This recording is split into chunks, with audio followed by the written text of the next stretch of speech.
So, you're doing research for an assignment or a project, and the journal articles you're reading just aren't getting you what you need. While it's always possible that you just haven't found the right journal article for your topic, it's also possible that the information you need can't or won't be found in a journal article at all. As much as we talk about journal articles and how important they are, the fact of the matter is that there are a lot of things that journals just don't do, or don't do as well as other sources. Because of this, it's sometimes necessary to step outside of traditional publishing channels to find the information you need.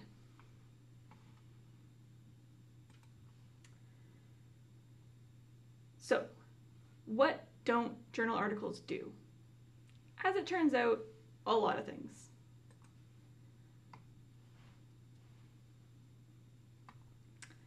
Journal articles don't typically offer a local perspective or a regional perspective on an issue, or reflect local practices and programs. They don't provide robust industry information, or publish negative results, by which I mean articles with results that failed to disprove the null hypothesis. These articles are actually really important, and not publishing them results in a lot of bias in literature, and a lot of money wasted doing research that's already been done before, just not published. Journal articles don't have raw data in them, which means that they're also not a great place to get information about populations, major surveys, censuses, or other national polls. Journal articles don't have current content.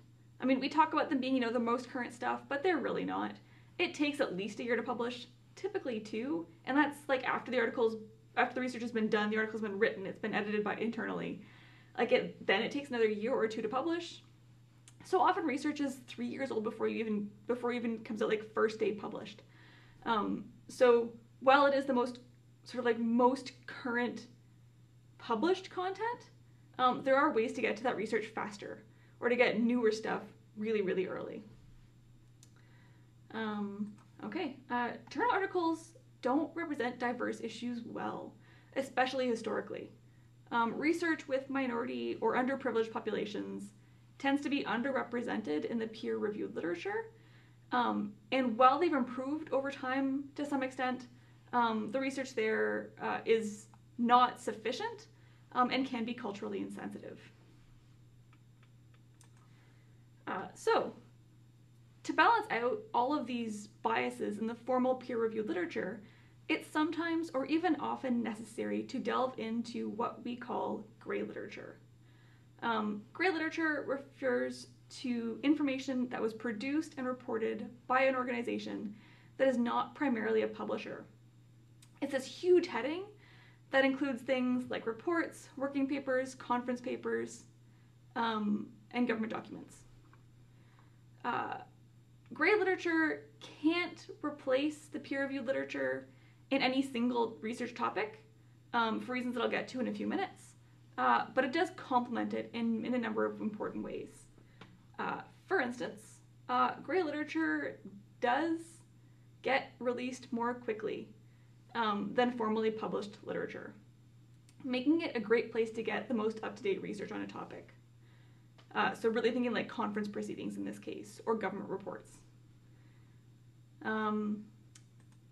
Gray literature can offer better representation to marginalized populations, both locally and around the world. It often provides a voice to groups that are not well represented in formal publishing avenues, and individuals who are not affiliated with academic institutions. This can be particularly important in fields where social justice is an issue, where those perspectives and experiences of marginalized populations are essential for really understanding the issues at hand. Lastly, gray literature provides a platform for information that doesn't really fit into normal publishing templates like book chapters, articles, and encyclopedia entries. So industry reports, technical guidelines, surveys and census data especially, government documents, research and reports produced by major organizations like the World Health Organization or the UN, are all valid and valuable sources of information that don't necessarily fit into traditional publishing formats. However, just like any other type of information, grey literature does have its weaknesses. Primarily because it isn't peer-reviewed and often doesn't go through any editing processes at all. The quality and accuracy of the information it contains can really live on a really broad spectrum. You have to be a lot more cautious of grey literature sources than you do of research disseminated through more formal processes.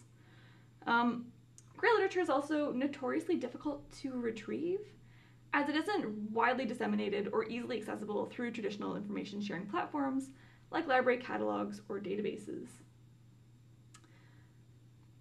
So, that being said, where do you find it? And that answer, as I just said, isn't so simple. When you're looking for books, you look in a library catalog. When you're searching for peer-reviewed articles, you look in academic databases and indexes. When you search for grey literature, there is no one place, or even one kind of place, to find it. So instead, you need to employ a series of different approaches based on the research question being asked and the type of information that you need. So this is a nice generic framework that was developed by a librarian or a team of librarians at the University of Waterloo and adapted by librarians at U of T and then stolen by me for the purposes of this video. And when you're looking at doing research on a topic, particularly one that isn't well represented in the peer-reviewed literature, take a look at this one and consider each of these broad categories as you plan where to search and find information on your topic. Taking a few minutes to actually plan and brainstorm the kinds of places and groups that might create or hold the information you want to have is really valuable when addressing these topics. To help you with the brainstorming process, I've included a handout in the notes for this video. It goes through a number of the things I mentioned in this video and offers a few additional tips for particularly keen and dedicated searchers to get more information than I will offer here, as my goal is to keep this video short, and I think I've already failed. So shorter than it would be if I spoke about those things.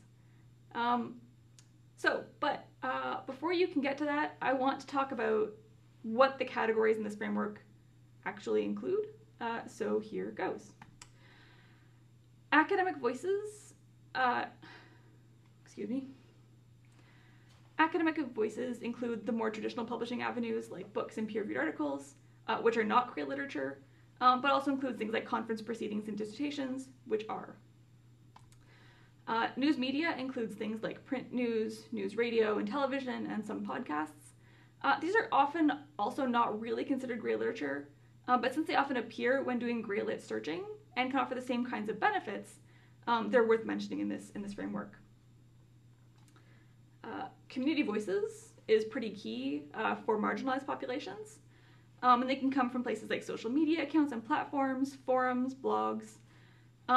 While few public forums are considered acceptable for most applications in academic work, there is a little bit of leeway for its use, again, in amplifying marginalized voices that might otherwise go unheard. You wouldn't want to use facts shared through such forums.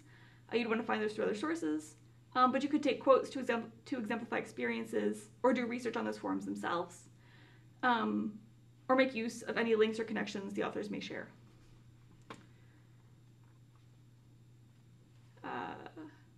Association and organization reports are more or less exactly what they sound like they are. Public sector reports include things like government documents and social services documents, super important in a lot of cases. Stakeholders and allies include anything produced by anyone who might have a stake or an interest in the topic you are researching, whether their stake is supportive or exploitative, although the latter should definitely be taken with a grain or two of salt. So, once you've gone through this framework and thought through all of these pieces, and you have a good idea of what you want to look for, there are a number of tools and techniques that you can use to find them. And that's what the last few slides of this talk are going to be about. So, grey literature searching is one of the few circumstances in my career as a librarian that I will actually recommend using Google as a place to find information for academic purposes. And I do it because a huge amount of grey literature never ends up filed anywhere other than small organizational websites. Actually, it often ends up not getting published at all and just sitting in someone's desk drawer and never found. That's a whole other issue. But you know, if it does make it up on the internet somewhere, like often Google or some other search engine may be your only way to tap into it. So for example, if you're interested in homelessness in Fredericton, a Google search might bring up reports about local homelessness rates, housing supports and programs, or current homelessness issues in the region, where that stuff would typically not make it into the peer-reviewed literature, or if it did, it would tend to be like aggregated with a bunch of other issues and would not reflect the actual current local context. That being said, if you're going to use Google, it's important to do it very carefully and deliberately, and to take advantage of the controls that you have over the results it brings back. Google's advanced searching page is the easiest way to do this, and I've put a link to it in the notes for this video. And this is what it looks like. So I won't take a huge amount of time to talk about what all this means. You guys can probably figure most of it out for yourselves, but I will highlight the ones that are really key to doing grey literature searching online. So starting with search word controls. These allow you to control the way that Google interprets the words you search, allowing you to indicate which words must be included, which phrases are important, and offer up synonyms, and to block certain kinds of results. And all of these can be useful in different situations. This is a particular favorite of mine. Google's advanced search allows you to search specific websites using Google.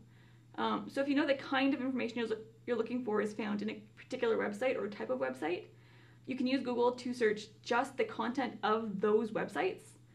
And I'll have a list of a few key websites that are really relevant to Canadian research or Canadian issues on the next slide coming up. But I use this one probably more than any other tool on Google for academic searching anyway. Lastly, it's possible to limit your Google searches to only bring back certain file types, like PDFs or PowerPoints or Excel or CSV files. And I personally find that limiting to PDFs in particular is really, really helpful because most formal reports and documents that are intended to be shared and read by a wider audience will be made available in that format just because it is so much more accessible to the general public. It also helps to really narrow down your search results when you say, you know, I just want PDFs. If you're looking for data, limiting to CSV files is also very effective, but does have its, you know, drawbacks. Okay, so as promised, here is a list of the key domains you might be interested in if you're going to do some searching using that site or domain limiter. So Canada.ca, GC.ca are the Canadian government websites. GC.ca is the old one, Canada.ca is the new one. Typically I search both because the way they have it organized is weird and confusing and it's just easier to do both. Statcan.gc.ca is the StatsCan website. GNB.ca is Government of New Brunswick's website. .gov is the US, the US government, and WHO.int is the World Health Organization. For more sites or that are specific to your discipline, you can check out your disciplinary research guide, which can be found under Research by Subject on the main UNB Libraries webpage. Most of those guides have a page about websites that will list the main ones for your area. Okay, so apart from using Google, you do have a few additional options for grey literature searching, and I will list a few of these here. I've also provided links to UNB's access to them in the notes for this video, which apparently are fairly lengthy. So here goes. ProQuest Dissertations and Theses is not surprisingly a great place to find dissertations and theses, particularly ones published in Canada and the US. CBCA Complete is a business database that specializes in Canadian content and has a lot of different kinds of grey literature, like trade journals, blogs, podcasts, and wire feeds. I like it as a broadly good place to find Canadian grey literature in an information landscape that otherwise tends to be dominated by our neighbours to the south. Statista is a database that specializes in data sets from a lot of different sources around the world, instead of limiting yourself to just Canadian sources using StatCan. Conference proceedings are particularly important sources of information because they can tell you what research didn't work out, so those negative results, where peer-reviewed research typically only tells you results that did work out the way the researcher wanted them to. This can help you to avoid pursuing dead-end research and information, and can also help you to gain a more complete perspective on a topic. Conference proceedings can be found in some normal academic databases, not in any sort of like systematic or comprehensive way. They are more likely to be found in large indexing tools like Scopus and Google Scholar, and are best found on their native conference websites or association websites. So most conferences are hosted by an association or have their own website, and the best stuff will be found there. If there's like one big conference in your area, go check that out. Proceedings for individual conferences can also sometimes be found, weirdly enough, by searching Twitter for the conference hashtag, as many current conferences have an active Twitter feed and do use a hashtag that is identifiable for their conference. So weird one there, but true. Industry databases like Mergent and DNB are a great way to get information about specific businesses and analytics. And lastly, institutional repositories are basically databases hosted at research institutes like universities to store and share their own work. These can be good sources for a single institution's theses, dissertations, and conference proceedings.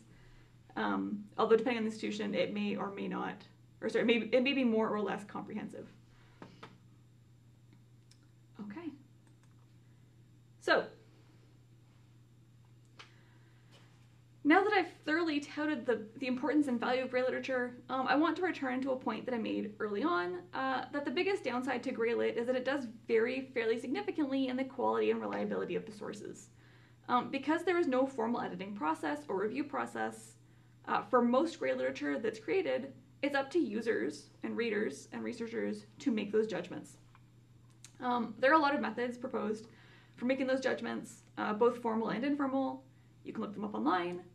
Broadly speaking, though, the kinds of things you want to consider are the author and whether they have the education or experience needed to speak authoritatively on a topic, whether the information is current, and if it's not current, whether currency matters in the issue of your topic. Sometimes old information is still good information, sometimes it's not.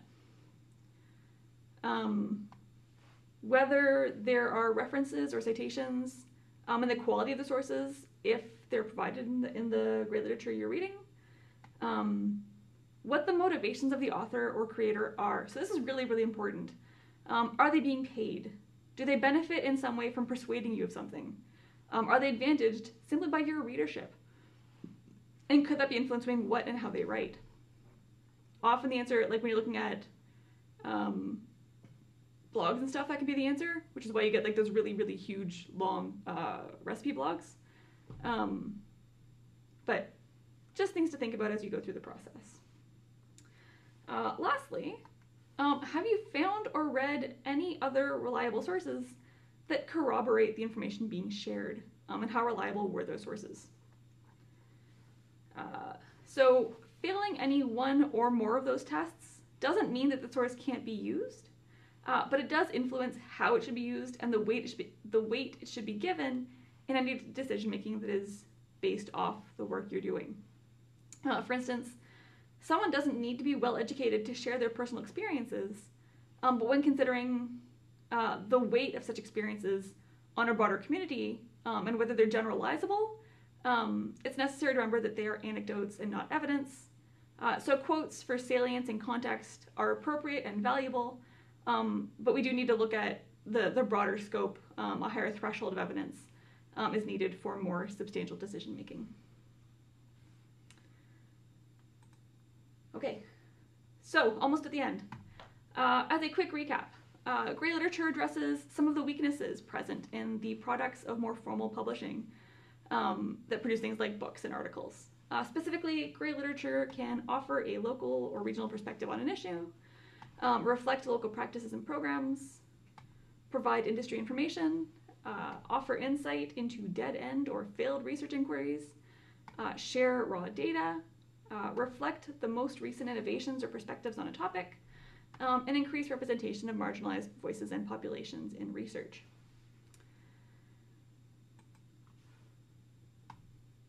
So that's what I got to say here. I hope you enjoyed the video. I hope you learned something that you find valuable. If you have any questions about the content here or finding research or grey literature, please feel free to reach out to me. My name is Rochelle Witherspoon, and my email is on the screen there, rwithers@unb.ca. So thanks for watching, and I hope you have a great day.